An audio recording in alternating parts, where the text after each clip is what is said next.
Pričnimo z molitvijo.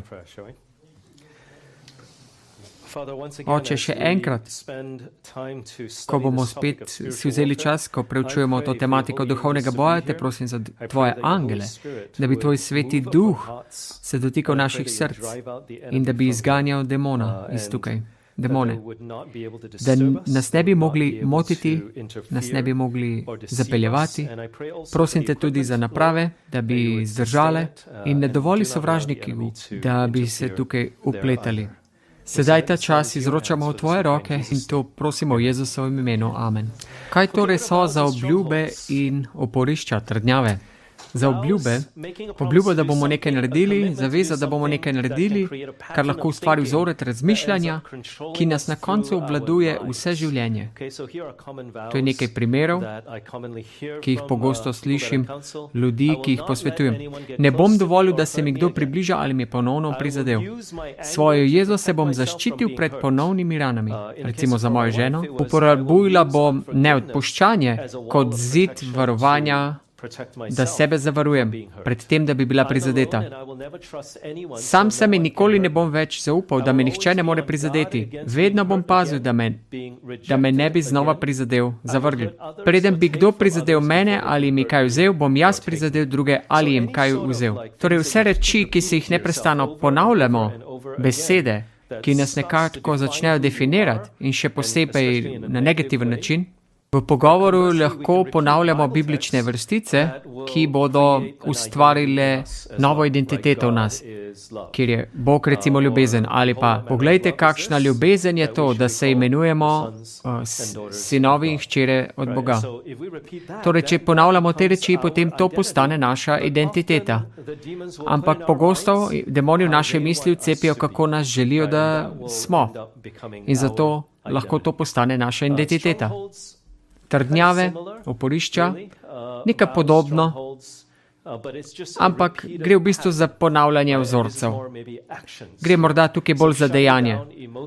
Torej, če se čustveno izklopimo, ko smo pod stresom, umik, izolacija od ljudi, da jim preprečimo, da nam pomagajo, se ne odpremo nikomur, da se odzovemo z jezo, ko imamo neke male reči, ki se zgodijo in se nam ne zdijo po naši volji, bomo eksplodirali.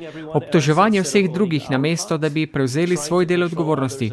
Poskus nadzorovanja vseh drugih okoli sebe, obračanje hrani za tolažbo, bulimija in anoreksija, torej, da se ne je hrana.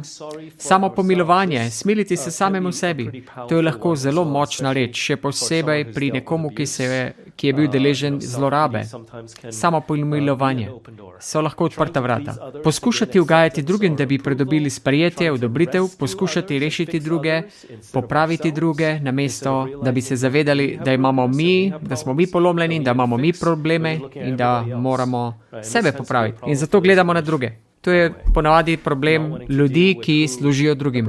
Torej ta polomljenost, polomijo v naših življenjih in želimo iti okoli vsem ostalim pomagati. Lahko je nekaj, da bi izgubljati se v preveč dela, videoigrah, pornografiji, Facebooku, Instagramu, socialnih medijih in podobno.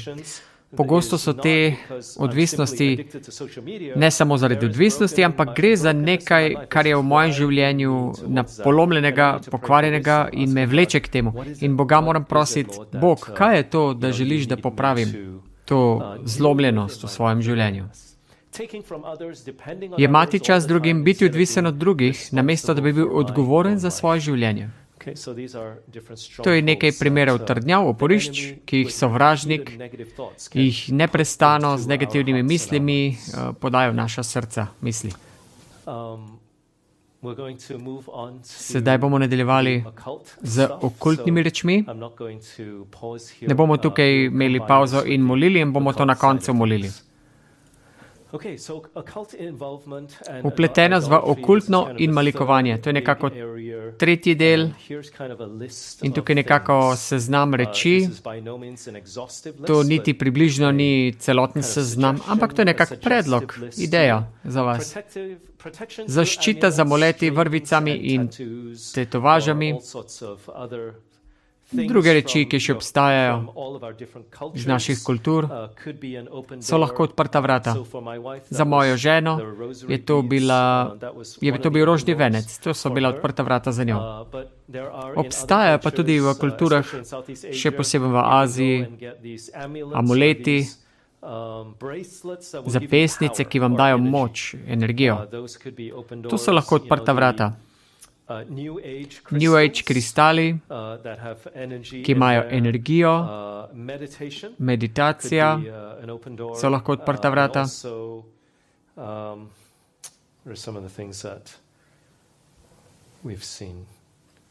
Za tatuje ne govorim za navadne tatuje, ampak obstajajo neki posebni tatuji, kjer vam potem dajo te tudi moč. Torej nek biblični delavec, ki smo ga osvobajali in on je letel na Tajsko, da bi šel k nekomu se tetovirati, osebi, ki je nekako blagoslovila ta tatu in jim bi tako dala moč. Zato smo morali moliti nad vsakim tem tatujem in on je moral priznati, da jih je dobil in potem smo izgnali demone, ki so prišli kot rezultat teh tatujev. Gre nekako za blagoslovljene tatuje. Seveda tudi, če se tatoviraš kultne simbole, vse vidno oko, ta trikotnik, ali pa športne osebe se danes vidite, s čim se tetovirajo. Razne reči na svoje telesa, ta vse vidno oko, masonske simbole, veste, da se nekaj dogaja. Zato moramo biti previdni pred tem reči. Nasplošno pa seveda ne tetovirajte se. Gospa sprašuje, kaj so te vrvice? Recimo v kitajski kulturi verujejo, da če greste v posteljo in zavežete vrvico na prst, vam bojo duhovi pokazali, kdo je vaša žena. Recimo, vraževerje, ne? To sem dal noter kot primer. V nekaterih kulturah verujejo podobne reči. Na Tajskem pa nosijo hudičeve vrvice. Evo, še take reči so. Kulturne stvari. In seveda, ameriški indijanci imajo svoje reči, ki so iste, podobno. Maliki in predmeti povezani z malikovanjem, torej, če prihajate iz različne religije, preden ste prišli v krščanstvo, recimo adventistično vero, ste imeli malike. Potem morate prositi Gospoda, da vam odpusti, da ste častili te malike in prosite, da Bog prekine vse vezi demonov, ki so prišli not. Moja mama je bila prej budistka, preden je se krstila in ko so jo nadlegovali v šoli, je domov prišla in morila prednikom in demoni so prišli v njo. Torej duhovne hiške in svetišča, to je recimo v Kambodži, na Tajskem, celo v Maleziji, za budiste. Zunaj hiše imeli tako majhno hiško za duhove, kjer lahko živijo. Čaščenje prednikov, vodeževanje, kanaliziranje in poslušanje medijev. Medijev kot osebe. Če vam nekdo napoveduje prihodnost, tarot karte in podobno. Za vse te reči vas odpirajo za demonsko obsedenost. Igre, ki vključujejo duhove. Ouija board, če ste klicali demone, da premikajo tisto preko črk, tako vas lahko obsede. Punca, ki je prišla k nam v biblično šolo 2020. leta in ona je imela paranormalne sposobnosti, kar pomeni, da potem, ko se je igrala s Ouija boardom, je lahko povedala prijateljem prihodnost. Intuicijo, ki jo je imela o tem, kaj se bo z njimi zgodilo. In to se je tudi dejansko zgodilo. Tako je začela nekako napovedovati prihodnost. In to je problem tega Ouija boarda bila. In seveda, imela je tudi problem veliko neodpuščanja. Knjige, filmi, ki se osredotočajo na duhove in čarovništvo. In skoraj vsak film danes je v bistvu ima element čarovništva, tako da. Spiritualizem, meditacija, ki izprazni se osredotoča na duhove. Hipnoza, kdorkoli se je dal hipnotizirati, to ni od Boga. To morate priznati in prositi Boga, da se demon odstrani. Nevede, morda neopazno, in vas nadzirajo. Nekatere domnevne metode zdravljenja na Filipinih, v nekaterih delih sveta je zelo pogosto za adventiste, da prinesejo svoje bolne ljudi, da grejo k čarovniškem doktorju. Še posebej, če so nezadovoljni z zahodno medicino, bodo svoje otroke peljali k čarovniškemu zdravilcu. In kar nekaj otrok smo imeli pri nas, ki so bili obsedeni že od mladih nog in so se ubadali z obsedenostjo z demonom, zaradi tega, ker so hodili k tem zdravnikom za pri zdravljenju. In potem je še dolg seznam v 5. Mojzesovi 4:19, 18:10-12, 3. Mojzesova 26-27, Razodetje 21:8. Nekateri izmed teh niso samo o okultu in malikovalstvu, ampak tudi o grehih mesa. Vprašanje? Lahko dobimo mikrofon za gospo?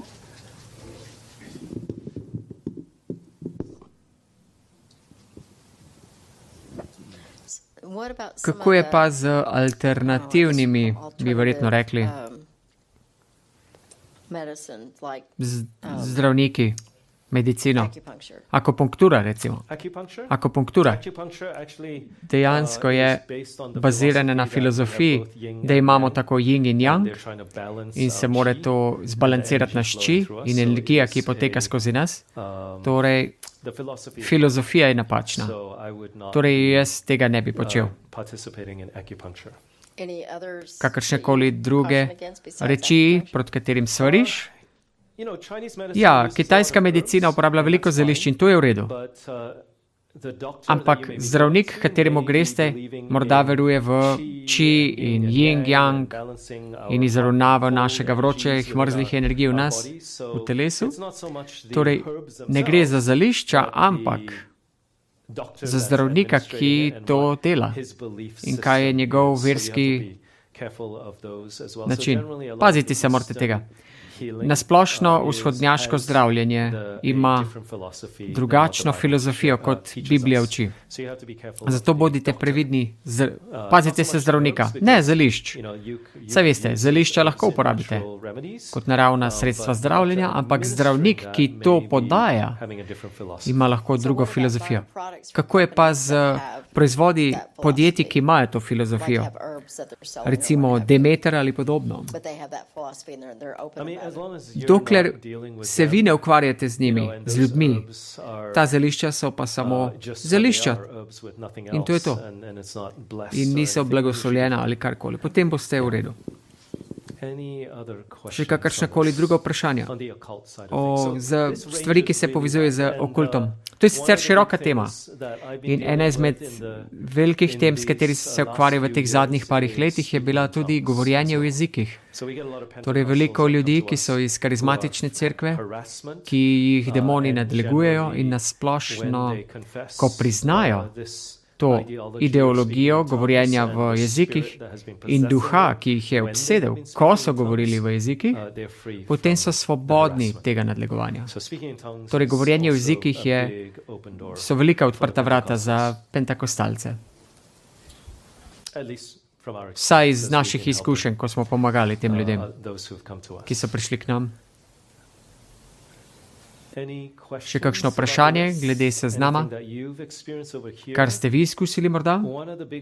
Eden izmed velikih je tudi, ki sem jih opazil, smo govorili tudi o tem konceptu, mislim, da je v Južni Ameriki oziroma Indijanci iz Amerike, da se spomnim, kjer beseda je. Ayahuasca, verjetno misel. Ayahuasca, ja. Torej, To je tam, kjer se vsi zberejo, grejo in pokadijo pipo in neko drogo vzamejo, da spodbudijo in potem omedliš in ko se zbudiš, dobesedno vidiš demone, ki govorijo s teboj o tem, kaj naj storiš, če želiš biti uspešen. In to so res velike reči, ki se dogajajo še posebej pri tistih, ki govorijo o tem, kako biti bogat, kako biti uspešen. Nekateri izmed njih dejansko to promovirajo. V New Ageu. Aha, v redu. Noč čarovnic, Halloween. Za tiste, ki se udeležujete tega, mi se s tem izpostavljamo in tudi otroke na nevarna tla. Demoni še posebej močnih na tisti dan, ker čarovnice pridejo ven v sili in pošiljajo svoje čarovnije na tisti dan. Ja, zato ni varno. Povejte v mikrofon, prosim. Jaz sem masažna terapevtka in mnogo sem delala na čarovnicah in drugih. Vedno molim svojimi klienti, ali je kakšna nevarnost pri tem delu, ker se jih dotikam. Ne, ni nevarnosti. Dokler je Gospod z vami, se spomnite, kaj se je zgodilo z Balamom. Rečeno mu je bilo, naj da prekletstvo na Božje ljudstvo in ni mogel. In na koncu, kaj je storil? Poskušal jih je voditi v greh. In to je odprlo vrata za njihov propad. Torej, če se ukvarjate s čarovnicami, ni važno, kaj poskušajo, ne bo delovalo. Dokler ste zavarovani od Boga in hodite z Bogom, On vas bo obvaroval. Če pa noče, da greste noter, da karkoli delate, če je nevarnost, vas bo Sveti Duh opozoril in vam dal, da ne greste noter. Ni problema. Vprašanje? Kaj pa, če mislite, da imate soseda, ki se ukvarja s takimi rečmi? Molite za njega. To že počnem, ja. Dokler molite za njega in prosite Gospoda za odprto pot, da bi ga lahko dosegli, bo Bog priskrbel to odprto pot. Karkoli počnejo, bo uničeno, zato ker vam nič ne morejo, dokler ste vi z Bogom povezani. Vse, kar poskušajo, bo v bistvu neutralizirano in Bog jim bo dal tudi realizacijo, da je naš Bog močnejši in da morajo razmisliti o zamenjavi religije. Kako pa je, če je to v lastnem domu? V lastnem domu, ja. Ni važno. Recimo vaši otroci. Ni važno. In njihove odločitve. Oprostite, lahko to malo bolj razložite? A ima to kaj veze z okultom ali s čim drugim? Ja, z okultom. Moj sin, on gleda okultne reči, odrastel, 38 let star, ampak zaradi izbir drog prihaja ven iz teh temnih krajev, ne, ampak gleda veliko hipnotičnih medijev na televiziji, na telefonu. Molim za njega. Stvari se izboljšujejo po 3 letih. Zelo se je izboljšalo. Te izbruhi jeze in nasilje se je zmanjšalo zelo, ampak še vedno je odvisen od... To je nekaj na njegovem telefonu. Vse, kar vidim, je, da v bistvu, da je ekran, on sliši te reči. Ne vem, kaj točno je, ampak vem, da ni dobro. Ja, seveda. Lahko moliš za njega, na koncu pa je to njegova odločitev. Lahko pa moliš, da Bog zaveže demone. Torej greš v molitev za kogarkoli, ki ga želiš doseči, družinske člane, sosede, prijatelje, partnerja, kogarkoli. Lahko moliš, da Bog zaveže demone, da lahko Sveti Duh prepričuje njihovo srce. Ko Sveti Duh prepričuje njihovo srce, bo prišlo tudi spreobrnenje. Ni vam treba poskušati se z njimi pregovarjati ali pa dokazati, da se motijo. Bolj, ko poskušate, včasih je slabše, prepričuje. Najbolje je, da molite, da Božji angeli izženejo demone, da bi jih Bog zavezal in nevtraliziral njihovo moč, tako da lahko slišijo prepričanje duha. To potrebuje, to vsi potrebujemo. Vsi potrebujemo to, če želimo pomagati odvisnosti v našem življenju ali pa kakorkoli naših navadnih grehov. Zato molite, da Bog zveže demone. Prosim, uporabite mikrofon. Hvala. Ja, vse vidno oko, nisem se zavedal. Včeraj je imela najljubšega umetnika, ki je risal te vse vidno oko. In to je bilo v naši hiši. Sedaj to ni več problem, ker je vse uničeno, ampak to so take reči, ki definitivno so vplivali na njo. Ja, tako je. Torej, če ste odprli dom tem rečem, potem počnejo stvari v vašem domu. Boste slišali reči, boste čutili stvari, morda čutite prisotnost. V bistvu morate očistiti vašo hišo. Po tem seminarju priporočam tudi, da greste nazaj domov, molite in prosite Gospoda, če je še kaj, karkoli v vašem domu. In resnično molite in prosite Gospoda, da, ker nekaterim se malce zmeša in zmečejo vse stran. Ja, molite. Naj vas Sveti Duh prepriča in ne čisto vse zmetati. Sveti Duh vam bo povedal, zakaj gre. Če čutite, da je nekaj doma, potem običajno to pomeni, da so neka odprta vrata.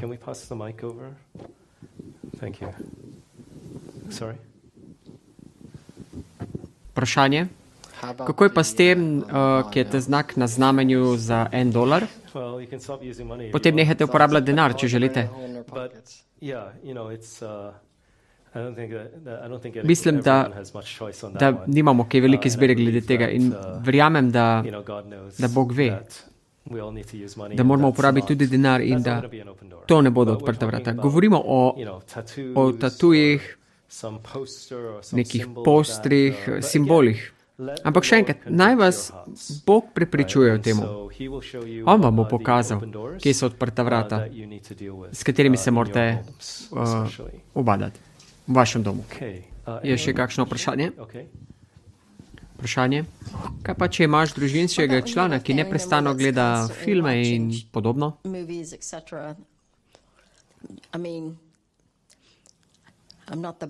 Jaz nisem njihov šef, tako rekoč, ampak kaj, če oni to gledajo? Ja, vse je v bistvu v molitvi. Ampak poskrbite tudi, da se ne vmešavate v molitve. Včasih čutimo, da moramo biti mi tisti, da jim povemo.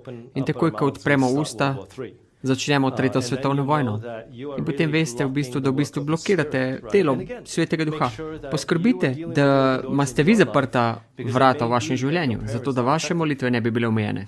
Lahko je, da Bog ne more odgovoriti na vaše vprašanje, ker pridejo samo do stropa, zaradi odprtih vrat v vašem življenju. Ali pa morda demoni preusmerjajo vašo pozornost, da gledate na probleme in napake drugih, kar je bolj očitno, in tako sami prezrete vaša lastna odprta vrata. Zato je treba resnično Boga prositi, da preišče vaše srce, da priznamo grehe, za katere nas prepričuje in tudi seveda tudi sprava. Torej, če Bog deluje preko nas v naših življenjih, potem bo tudi bila sprava v naših družinah. Če pa ugotovite, da nimate sprave v vaši družini, potem je to morda zato, da se morate skoncentrirati na sebe in prositi Boga, da lahko pride do sprave. Tudi če druga stran tega noče storiti, morate bolj moliti, da bo Bog se dotaknil njihovih src, zavezal demone, ampak vam dal modrost, da lahko govorite, da se lahko spravite. Torej, ena reč v naših življenjih, ki omejuje, da bi Bog lahko odgovoril na naše molitve, je to, da nismo spravljeni, da to manjka. Naj vam dam primer, zgodbo. V Bibliji je zgodba, Matej 17, 14. vrstica, ko je Jezus prišel dol iz gore spremenjenja, je prišel dol in oče s tistim obsedenim sinom pride k njemu in reče, Jezus, pomagaj mi, ker sem poskušal dobiti, da mi tvoji učenci ženejo demona, pa niso zmogli. In tistih 9 učencev so se praskali, ker niso vedeli zakaj, ker jim ni ratalo izgnati demona. In potem Jezus razloži prvo očetu, kaj se dogaja, da njemu manjka vera. Potem Jezus reče, če bi molil. In potem oče reče, verujem, pomagaj moji neveri. In Ellen White pravi, da če kdo izmed nas moli to molitev, da nikoli ne bomo izgubljeni. To je zelo močna molitev. Pomagaj moji neveri. Veruj mi, pomagaj moji neveri. Če molite ta molitev neprestano, potem ne morete biti izgubljeni. Zato, ker Bogu dajemo dovoljenje, da spremeni našo vero. Potem pa izžene demona, iz sina, in potem učenci pridejo do njega in se ga vprašajo, zakaj nismo mogli izgnati demona. In on reče, če bi imeli vero gorčičnega sema, bi premikali gore. In te reči bodo šle ven samo z postom in molitvijo. Veliko ljudi si misli, da zaradi te zgodbe, da način, kako se ukvarjati z demoni, za reševanje, to, da se moraš postiti in moliti za osebo. Če pa greš v Ellen White in njene komentarje na to zgodbo, tam piše, razlog, zakaj niso mogli izgnati demonov, je zaradi ljubosumja. 9 učencev so bili ljubosumni v srcih in jezni in neodpustljivi zaradi 3 učencev, ki so šli gor na goro spremenjenja. Jezus je izbral tiste 3. 9 pa je bilo jeznih in ljubosumnih. In zaradi njihove jeze in samopomilovanja, zaradi tega, ker so to videli kot pomankanje enakosti in kot krivico, so začeli imeti neodpuščanje v srcu. In na koncu, če si pogledate, ko Jezus pravi, če bi imeli vero kot gorčično semo, bi premikali kot gore. Kaj je gora? V kontekstu obstaja samo ena gora tam. Ker jaz sem veroval, če imam malce vere, lahko rečem gori, da se premakne. In jo premaknem v morje. Tega Jezus ni rekel. Jezus pravi, če bi imeli malce vere, bi Bog odstranil tisto goro ljubosumna iz vašega srca. Gora spremenjenja predstavlja ljubosumja za tistih 9 učencev. In niso se mogli otresti teh misli. Ko so gledali na goro spremenjenja, so postali vedno bolj jezni in jezni. Veliko izmed nas je takih, da imamo napačnega duha. Ko želimo pomagati tem, za kateri mislimo, da rabijo pomoči. Ne zavedamo pa se, da je za nami gora ljubosumja, neodpuščanja, sprave, ki se morajo zgoditi. Torej, ko Jezus pravi, te stvari se zgodijo samo, odpravijo samo, ko se postite in molite. Torej, kaj morajo se postiti in moliti? Zase. Ne za druge, ampak za sebe. Ne za obsedence. Jezus je rekel, naj se postijo in molijo za sebe, da bi Bog premaknil goro neodpuščanja v njihovem srcu. Goro neprijaznosti v njihovem srcu. Torej, demon neprijaznosti je. Goro neprijaznosti v njihovem srcu. Goro groznih besed, ki ne preobračajo, ampak morajo moliti in se postiti za sami zase, preden se sploh lahko ukvarjajo s problemi drugih. In pogosto je to problem v družinah.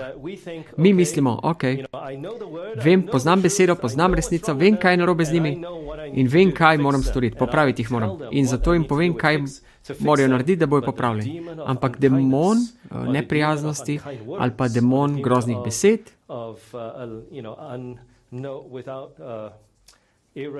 demon nespravljivosti, razlik, prevzema nadzor nad umom. In vse narobe izpade. In se tudi konča narobe. Zato moramo se postiti in moliti, da bi Bog spremenil naše srce, da bi naše srce napolnil s toliko ljubezni, da bi brez govora se Bog lahko dotaknil njihovega srca in izgnal demone.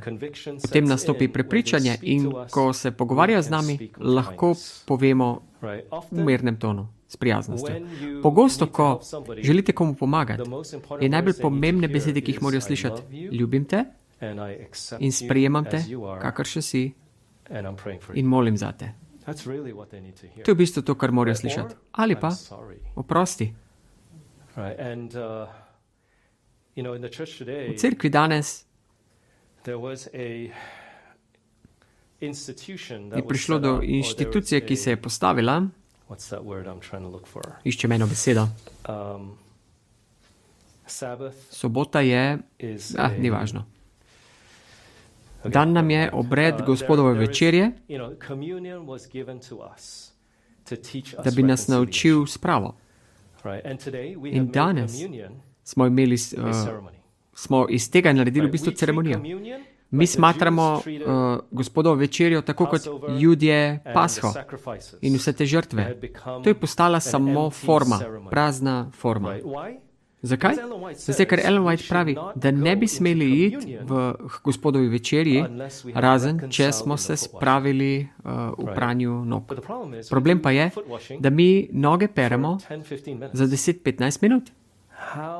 Kako na svetu se boste spravili z ljudmi, s katerimi se morate spraviti v vašem zboru v 15 minutah?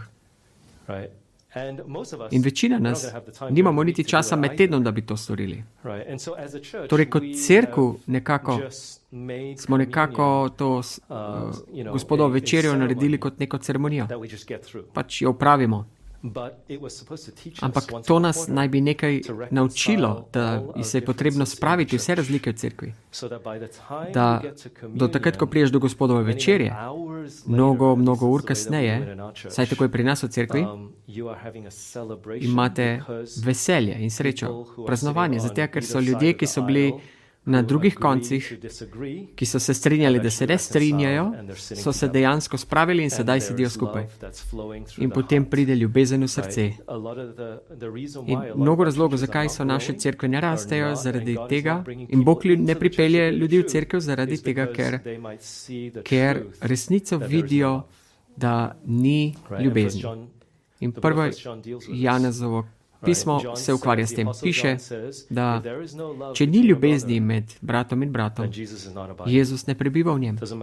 Ni važno, ali priješ v cerkev v soboto, ni važno, ali trdiš, da veš, kaj znamenje zveri, da poznaš Danijela in razodetje. Če ni ljubezni v cerkvi, potem tudi ni neprestane sprave v cerkvi. Torej ni moči. Zato, ker ni ljubezni. In pomanjkanje ljubezni neutralizira. To je jasen dokaz, da pomanjkanje ljubezni, pomanjkanje enotnosti med brati, neutralizira Božjo možnost, ali pa rečemo bolj Božjo možnost, da bi nam lahko pomagal in odgovoril na naše molitve. Bog ne more odgovarjati na naše molitve za nekoga, ki ni spravljen. Torej, mi kot cerkev se moramo naučiti, reči oprosti, bolj pogosto. Mi ne govorimo dovolj besede oprosti. Mnogi se preprosto samo strinjajo s tem, da živijo desetletja v isti cerkvi, samo da in tudi se ne strinjajo. Sovražijo se potiho. Govorijo hudo o drugem, o osebnosti njihovih domov in nikoli ne pridejo skupaj, da bi se spravili. To je tudi ena izmed največjih blokad, da Bog ne odgovarja na naše molitve. Tisti, ki molite za druge, včasih je tudi to, da ni sprave, pomanjkanje. To moramo spraviti v prakso. Ali pa premalo odpuščanja, da manjka odpuščanja. Še kakšno vprašanje? Preden gremo moliti.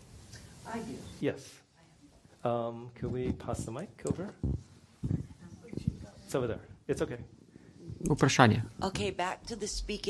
Nazaj k govorjenju v jezikih. Kako je mogoče v Bibliji, da je to dobra stvar in slaba stvar? In kako veste, kako to razlikujete? Ja, seveda, razumem. 6 bibličnih vrstic govori o temu, malce gremo stran iz tematike, ampak smo še vedno na tematiki. 6 bibličnih vrstic govori o temu, o govorjenju v jezikih, na stotine jih pa je, ki govorijo o soboti. Torej, da bi doktrino postavili na 6 vrstic, na katerih sta 2 definitivno proti temu, kako se to dela v pentekostalni cerkvi, binkoštni, je to zelo nevarno. Kako bi morali preučevati Biblijo je tako, da vse biblične vrstice je treba spraviti v harmonijo. V apostolskih delih 2 primera govorita o temu. En dogodek je iz Petdesetnice. Takrat je Peter pridigal v svojem jeziku, v hebrejščini, in vsi so ga slišali. Vsi, ki ne bi smeli razumeti hebrejsko, to pomeni, da je za njih neznan jezik, so kar naenkrat razumeli. A je to logično? Ok, naslednji primer je, ko je Kornelij prišel in sta se srečala s Petrom. In Peter mu govori hebrejsko, Kornelij pa rimsko. Nihče izmed njiju se ne razumeta. Torej, tisti trenutek jim je dan dar govorjenja v jezikih. On govori v hebrejščini in pove Korneliju evangelij. In Kornelij sliši to v rimskem jeziku. Kornelij govori nazaj Petru, ga sprašuje, medtem ko uči, in Peter sliši, kot da govori hebrejsko. Torej, oba sta dobila dar govorjenja v jeziku, da sta lahko komunicirala.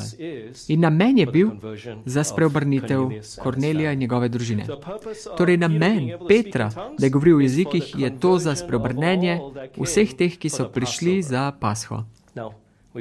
Sedaj pa gremo na knjigo 1. Korinčanom in tam se govori o neznanem jeziku. Korint je sicer pristanišče in tako kot večina naših mest danes, so glavna mesta, so vsa nacionalnosti prišle mimo cerkve v Korintu. Torej so prišli vsi ljudje iz celega sveta v ladjah, tam čez tisto mesto. In kaj se je zgodilo v cerkvi v Korintu? Ker je pismo Korintu napisano o organizaciji cerkve. In zgodilo se je to, da so ljudje bili na odru in so pridigali v svojem jeziku, ki je bil neznan jezik do vseh ostalih v zboru. To je en način, kako lahko to vidimo. Torej, če to usporedim z tem, kar piše v apostolskih delih, potem, ko govori o neznanem jeziku v Korinčanom, to pomeni, da gre za neznan jezik vsem ostalim, ki so tam sedeli. Torej, Pavel v bistvu piše to, da če vi govorite malezijsko, kitajsko, kakorkoli, in vas nekdo vpraša, da naredite seminar o duhovnem boju in pridete sem gor in vsem govorite v kitajskem jeziku in to je neznan jezik vsem tukaj. Če boste to storili, prosim, najdite prevajalca. Če pa nimate prevajalca, je edina oseba, katerega blagoslavljate, je sami sebe. Zaradi tega, ker jaz vem, kaj želim podeliti in to blagoslavlja mene, vas pa ne. Torej, prosim, ne počnite tega. V tem načelu sam, v bistvu, binkošta cerkev počne narobe, ker oni pride na oder in blebetajo neznane jezike in Pavel pravi, prosim, ne delajte teh reči. Že v bistvu na tem načelu samo se že motijo. Pa če tudi gre za znan jezik ali pa neznan jezik, jezik angelov ni važno. V bistvu načelo kršijo, načelo 1. Korinčanov kršijo. Je to jasno? Ja, je jasno. Torej, če rečem za primer, to se je zgodilo meni, ko sem bila še otrok. Mama je bila zelo introvertirana in sramežljiva, ni se pogovarjala. Začela je govoriti o jezikih. Pinkošno. In njen brat je bil isti, tih, introvertiran, ni se veliko pogovarjal. On je to interpretiral nekaj minut kasneje, potem, ko je spregovorila. To je zelo preprosto, da razložim in to je osnovano na načelu, kako v bistvu pomagam pentakostalcem, binkošnim. Demon, ki je šel v njo, da je govorila, je šel tudi v brata in mu povedal, kaj je rekla. To je to. Ampak glede na Biblijo, kar piše, to ni biblično. V Bibliji piše samo en način, kako je dan dar govorjenja. Da oznaniš evangelij, kjer nihče ne razume, kaj govoriš. In moraš vseeno podeliti evangelij. To je edini razlog in za dar jezikov. Druga stvar, če boš govoril v jeziku, ki ga nihče ne pozna in nimaš daru jezikov, potem najdi prevajalca, da bo prevajal. To je to. Zelo preprosto. Kaj v bistvu Biblija uči? Ni nobenega dodatnega bonusa o temu, da govoriš v jezikih ali angelskih jezikih tukaj na zemlji. To bi bilo koristno v nebesih, tukaj se nihče ne bo spreobrnil s tem, da vi govorite v jezikih angelov. Samo kmečko pamet tukaj uporabljamo. Torej ni koristi. Torej duh, ki se tukaj kaže, govorjenja v Binkošni cerkvi, po mojih izkušnjah, odrešenje ljudi od demonov, gre tukaj za demone, ki govorijo. Ko se te ljudje vedno bolj vklapljajo in počnejo te stvari v govorjenju jezikih, potem čez čas ni več to dovolj in to demoni stopnjujejo in začnejo te ljudi nadlegovati. Veliko teh, ki so prišli k meni po pomoč, jih zelo nadlegujejo, čudne stvari se dogajajo doma, dobivajo bolezni, vse vrste mučenja, in ko jih vodim k spokorjenju in predaji, razumevanju teh darov jezikov, potem dobijo svobodo od sovražnika. To odgovarja na vaše vprašanje? Ok, super, hvala. Če imate še vprašanja, jih bom odgovoril osebno potem. Ampak sedaj bi vas rad povabil, da pokleknemo in če vas je Bog navdihnil, če vas je Duh navdihnil, da morate nekaj priznati, kakršnokoli okultno vpletenost, prosimo, porabite ta čas, da priznate in na koncu bom jaz zaključil molitev. Tudi za tiste trdnjave, ja, tako, obljube, okultne reči v vašem življenju. Priznajte to, če lahko, šepetajte to. Želim, da šepetate, torej da premikate potihem usta, zato da bi demoni to slišali, to priznanje, in da tako lahko izženete, ukažete demonom, da gredo ven. Tako bodo demoni slišali, da ste priznali to tudi Jezusu. Torej, ko se ukvarjate z demoni, je pomembno, da ko jih ukoravate, je pomembno, da govorite na glas, zato ker ne morejo brati našega uma. Zato morajo slišati. Molimo skupaj. Oče nebesih, hvala ti, zato da si z nami. Ko smo si sedaj pogledali tematiko odprtih vrat, ko smo se dotaknili tudi tega okulta, vpletanja v to, te prosim, Gospod, da bi tvoj sveti duh, oziroma se ti zahvaljujem, da nas je sveti duh prepričeval in nas spomnil reči, ki jih moramo priznati tebi, da bi lahko bili svobodni te spon sovražnike, da bi lahko bili svobodni njegovih napadov. Prosim te, Gospod, ta trenutek, da tvoj sveti duh nam da vpogled in tudi pogum in željo v naša srca, da bi priznali vse te grehe, ko to storimo tiho in vsak pri sebi.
Oče v nebesih, hvala ti za tvojega svetega duha, za moč Jezusove krvi, ki pokriva naše grehe.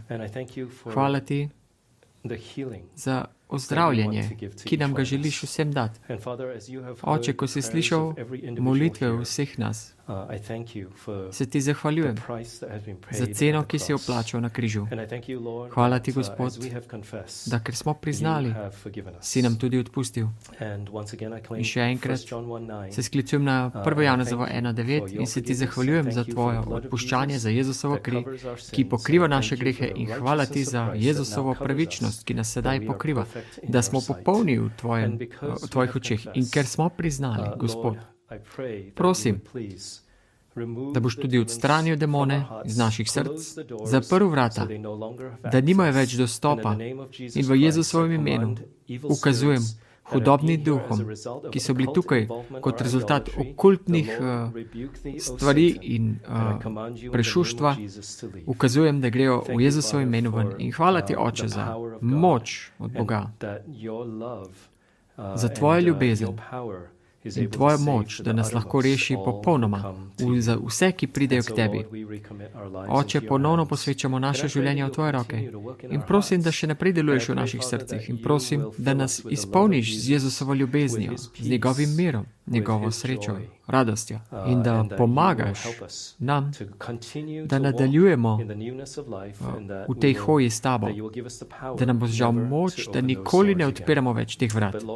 Gospod, če pa odpremo, nas spomni, da bi morali takoj steči k Jezusovim nogam in ponovno prepoznati Jezusu, da nas boš očistil in izgnal demone ponovno. Hvala ti, Oče, ker si uslišal našo molitev, blagoslovi ta večer in pomagaj nam, da imamo varno pot domov.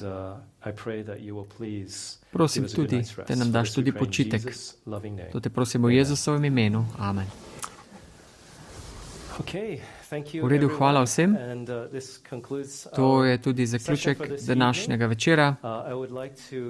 Rad bi vas povabil še enkrat, da pridete tudi jutri zvečer, ko bomo šli od določenih ur naprej. In se vidimo jutri zvečer. Bog naj vas blagoslovi. Se vidimo jutri. Tematika jutri pa bo, pogledali si bomo, kako imeti zmago. Kaj to pomeni, da ko smo priznali naša odprta vrata in smo povabili Jezusa v naša življenja in nas spet napade, kako lahko dobimo zmago? Katere reči, orodja, orožja, vojskovanja, ki jih je Bog dal na razpolago, da jih uporabimo, da gremo na ofenzivo proti sovražniku, tako da nekomu pomagamo, kot tudi zase, da se branimo. Ko te negativne misli pridejo, kaj moramo storiti? Bomo predelali to in pogledali si bomo tudi, kako je Jezus bil napaden. Pogledali si bomo izkušnjo v puščavi Jezusovo in kako ga je hudič napadel in kako se je Jezus tudi sam branil. Kako se je lahko zanesel na Boga, da ga bo branil. Torej, to bomo razčlenili. Hvala za poslušanje. Upam, da vam blagoslov. Se čujemo.